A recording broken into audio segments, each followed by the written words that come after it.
ঠেকে গেছে, কেউ কিছু করতে পারছে না আপনার জন্য।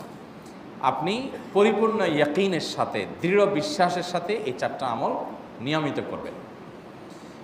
এবং আমি বহু মানুষকে পার্সোনালি এটার পরামর্শ দিয়েছি, ওনারা আমল করেছেন, আমল করে উপকৃত হয়েছেন।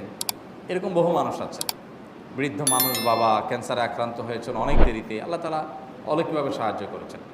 হ্যাঁ, কখনো যদি আল্লাহ তাআলা এই আমলগুলো করার পরও আমার বিপদ দূর না করেন, তাহলে হয় আমার আমলের মধ্যে কোনো ত্রুটি ছিল, অথবা আমার এই বিপদ দূর না হওয়ার মধ্যে আমার জন্য কোনো কল্যাণ নিহিত ছিল। আল্লাহ তাআলা আমার দোয়া কবুল করে যে উপকার হতো তার চাইতে বেটার কিছু হয়তো আমাকে দিবেন, এই ইয়াকিন একজন ইমানদারে থাকবে। সে 4টা আমলের 1 নম্বর হলো ইস্তেগফারের আমল। ইস্তেগফার, আপনি ফেঁসে গেছেন কোনো জায়গায়, কোনো উপায় পাচ্ছেন না, আপনি ইস্তেগফার করতে থাকেন। আস্তাগফিরুল্লাহ ওয়া আতুবু ইলাইহি, আস্তাগফিরুল্লাহ ওয়া আতুবু ইলাইহি, আস্তাগফিরুল্লাহ ওয়া আতুবু ইলাইহি, আস্তাগফিরুল্লাহ।